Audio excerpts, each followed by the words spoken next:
Hello and welcome back to pathway education. आज हम पढ़ने वाले हैं पास्ट कंटिन्यूअस टेंस के बारे में और आज हम इस टेंस की कुछ एक्सरसाइज देखेंगे। हमने इसके पहले एक सीरीज बनाई है जिसमें हमने 12 टाइप्स ऑफ टेंसेस का एक्सप्लेनेशन दिया है। तो अब 12 टाइप्स ऑफ टेंसेस कौन कौन से होते हैं? पास्ट, प्रेजेंट और फ्यूचर टेंस। ये होते हैं हमारे 3 मेन टेंसेस और ये अब डिवाइडेड होते हैं 4 अलग अलग कैटेगरीज में। तो वो कैटेगरीज कौन सी होती है? एक तो होता है सिंपल, फिर आता है कंटिन्यूअस, फिर आता है परफेक्ट और फिर आता है present perfect continuous.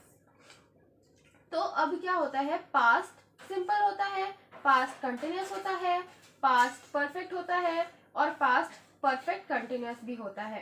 Similarly present भी सिंपल होता है, कंटिन्यूअस होता है, परफेक्ट होता है और परफेक्ट कंटिन्यूअस भी होता है।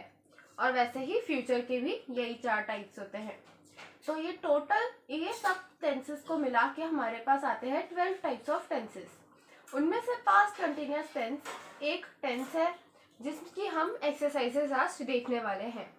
आई होप आपको एक्सप्लेनेशन वाली वीडियो में आइडिया तो मिल ही गया होगा कि पास्ट कंटिन्यूअस टेंस किस टाइप का होता है और उसका फॉर्मेट कैसा होता है।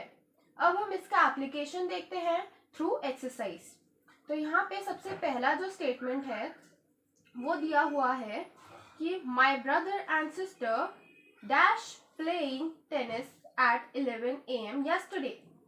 तो अब हम यहाँ पे हमें ये देखना है कि यहाँ पे क्या आएगा। हमने ये बात पहले भी करी है आखिरी वीडियो में कि या तो आपको एमसीक्यू के फॉर्म में क्वेश्चंस आ सकते हैं टेंसेस पे या फिर आपको फिल इन द ब्लैंक्स में आ सकते हैं। तो ये जो टाइप है ये फिल इन द ब्लैंक्स का टाइप है। हम इसमें फिल इन द ब्लैंक्स वाले क्वेश्चंस आज देखने वाले हैं। तो my brother and sister dash playing tennis at 11 AM yesterday। यहाँ पे हमको बस एक हेल्पिंग वर्ब यूज करना है जिससे ये पूरा सेंटेंस जो है पास्ट कंटिन्यूअस टेंस में चेंज हो जाए। तो हम यहाँ पे देखते हैं कि ब्रदर एंड सिस्टर 2 लोगों की बातें हो रही है, तो इसीलिए हम 2 लोगों के लिए क्या लगाते हैं? हम 2 लोगों के लिए वर लगाते हैं। तो इसीलिए जो सेंटेंस हुआ हमारा वो होगा my brother and sister were playing tennis at 11 AM yesterday। अब आते हैं हम सेकेंड सेंटेंस की ओर। तो सेकेंड सेंटेंस में भी हमें was, were, is, am, are ऐसा ही कुछ लगाना है। तो जैसे यहाँ पे एक डैश दिया है, फिर दिया है you still working at 7 PM last night और क्वेश्चन मार्क दिया है। तो हमने देखा है कि you के साथ में हम वर ही लगाते हैं, तो यहाँ पे आएगा वर और क्वेश्चनिंग सेंटेंस बनेगा were you still working at 7 PM last night. तो यहाँ पे हम देखते हैं कि ये क्वेश्चनिंग टाइप का सेंटेंस हुआ। जो सेंटेंसेस होते हैं वो मेनली 3 टाइप के होते हैं, पॉजिटिव, नेगेटिव और क्वेश्चनिंग। तो ये जो टाइप है ये क्वेश्चनिंग टाइप ऑफ सेंटेंस है। और सिमिलरली जैसे ये पहला सेंटेंस था ये एक पॉजिटिव टाइप का सेंटेंस था। और नेगेटिव सेंटेंस का ऐसा कुछ दिखेगा 6th वाला, अभी इस पे हम आए नहीं हैं, हम जब आएंगे तो मैं डिटेल में समझाऊंगी। बट ये एक नेगेटिव टाइप का सेंटेंस होगा। क्यों? क्योंकि यहाँ पे नॉट का यूज हुआ है। अब हम देखते हैं थर्ड क्वेश्चन। थर्ड क्वेश्चन है at 8:30 AM today I dash driving to work. तो आई के साथ में हमेशा वॉज यूज होता है। I was driving to work। ये एक जो सेंटेंस हुआ ये हुआ पास्ट कंटिन्यूअस टेंस में। अब हम आते हैं फोर्थ सेंटेंस की ओर जो है we dash sleeping when the police came। अब यहाँ पे we के साथ हम देखते हैं कि क्या यूज होता है। तो we के साथ में हम देखते हैं कि वर आता है, तो इसीलिए we were sleeping when the police came। अब आते हैं हम फिफ्थ सेंटेंस की ओर। फिफ्थ सेंटेंस है why dash he having lunch at 4 PM। ये भी एक क्वेश्चनिंग टाइप ऑफ सेंटेंस हुआ। क्यों? क्योंकि यहाँ पे क्वेश्चन मार्क है, तो हम इससे इजीली आइडेंटिफाई कर सकते हैं कि कौन सा एक क्वेश्चनिंग सेंटेंस होगा। तो वाई, फिर आता है was, why was he having lunch at 4 PM। तो ये जो ही है, ही एक सिंगुलर पर्सन है, तो इसीलिए हम उसके साथ में वॉज लगाएंगे। अगर हम ज्यादा लोगों की बात करते हैं तो हम वर लगाते हैं। अब आते हैं हम 6th सेंटेंस की ओर। तो मैंने आपको जैसे बताया था, ये जो सेंटेंस है ये एक नेगेटिव टाइप का सेंटेंस है। क्यों? क्योंकि इसमें नॉट का यूज हुआ है, मतलब नो का इम्पैक्ट पड़ा है। अब इसका आंसर क्या होगा हम देखते हैं। Was he not dash his homework. तो यहाँ पे हमको एक वर्ब ऐड करना होगा। तो हम यहाँ पे क्या वर्ब ऐड कर सकते हैं?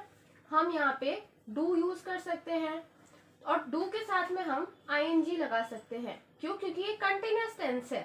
कंटिन्यूअस टेंस हम जब बोलते हैं जब कोई चीज हो रही होती है पर पास्ट में। क्यों? क्योंकि ये पास्ट कंटिन्यूअस है। तो was he not doing his homework would be the right sentence। अब आते हैं हम 7th सेंटेंस की ओर। Snow dash lightly, suddenly a reindeer appeared। तो अब यहाँ पे क्या है? Snow, was और fall यूज कर सकते हैं हम, और fall के साथ में हम ing लगाएंगे क्योंकि verb प्लस ing वाला फॉर्मेट फॉलो होता है यहाँ पे। तो snow was falling lightly, suddenly a reindeer appeared। अब 8th सेंटेंस देखते हैं हम। Somebody threw a shoe at him dash he was speaking। तो यहाँ पे हम while यूज कर सकते हैं। हमें यहाँ पे थोड़ा अपना दिमाग लगा के थोड़ा वर्ड्स गेस करने चाहिए कि यहाँ पे क्या क्या आ सकता है। तो यहाँ पे while आ सकता है। अब 9th सेंटेंस देखते हैं। They dashed TV when I arrived।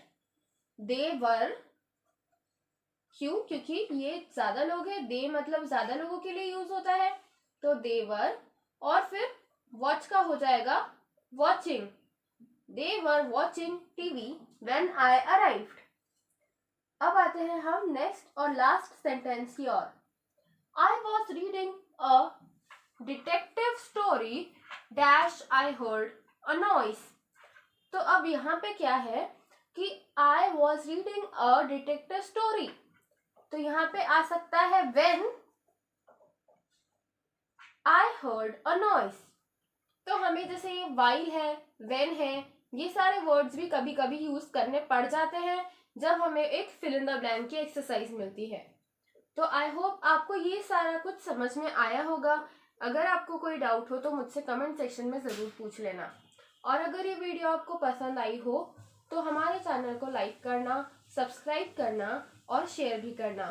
Thank you so much for watching this video till the end.